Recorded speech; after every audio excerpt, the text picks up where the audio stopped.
The next White House press secretary, spokesperson for the Trump-Vance transition, Karoline Leavitt. Did I read you're going to be the youngest person to ever hold that position? That is correct, Sean, yes. All right. Congratulations. Number one, you do know that you're walking into hostile territory, right?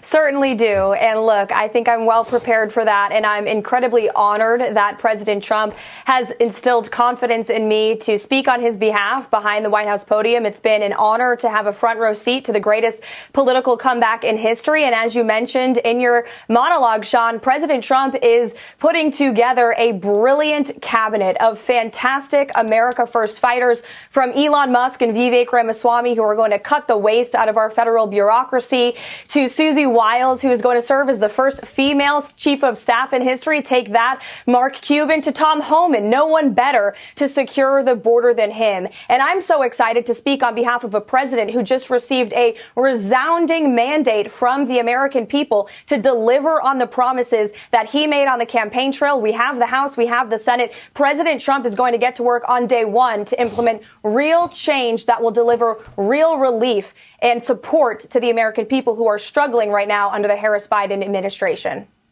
With the death of legacy media, and I define that by three major networks, every major newspaper, New York Times, Washington Post, LA Times, USA Today, all against the president, NBC, ABC, CBS, all these liberal cable channels, every late night comedy show, with the exception of Greg Gutfeld, the only one that is funny and has ratings. And I put it all together, and I thought that Ari Fleischer, former White House press secretary himself, had a great idea. Why don't you push the old legacy media that nobody is really listening to anyway, and why don't you put new media in the front of the room? Now, you have the ability to make seating arrangements, don't you? Mm-hmm.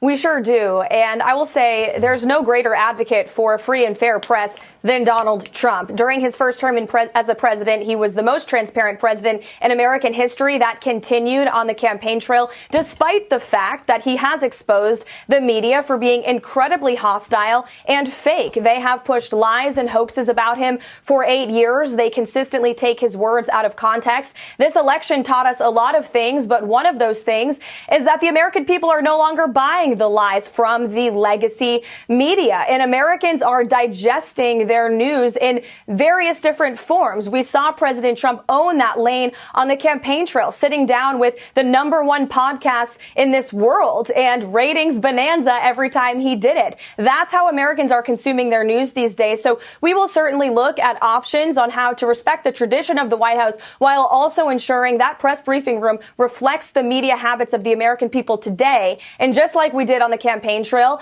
President Trump is serving the American people, and we want to make sure we are getting his message out as effectively as possible to the American people he is serving. Under Trump's first term, the role of press secretary, I think, changed somewhat dramatically, in as much as nobody speaks to the press about Donald Trump better than Donald Trump. So it's a tough position that you're being put in. That's right. Have you given thought as to whether or not there'll be daily White House briefings or occasional White House briefings, or on an as-needed basis? Have you thought about that at all? Mm-hmm.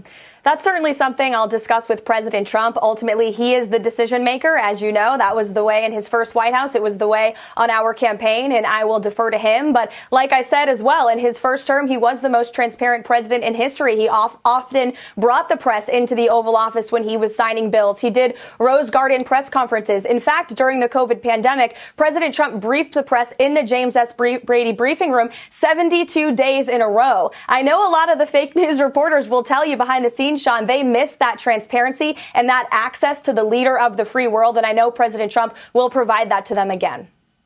OK, so are there going to be rules in your press when you deal with the press? In other words, you're dealing with somebody that's rude, that's interruptive, that wants to ask 5 questions, not 1 question. Are you going to set up rules?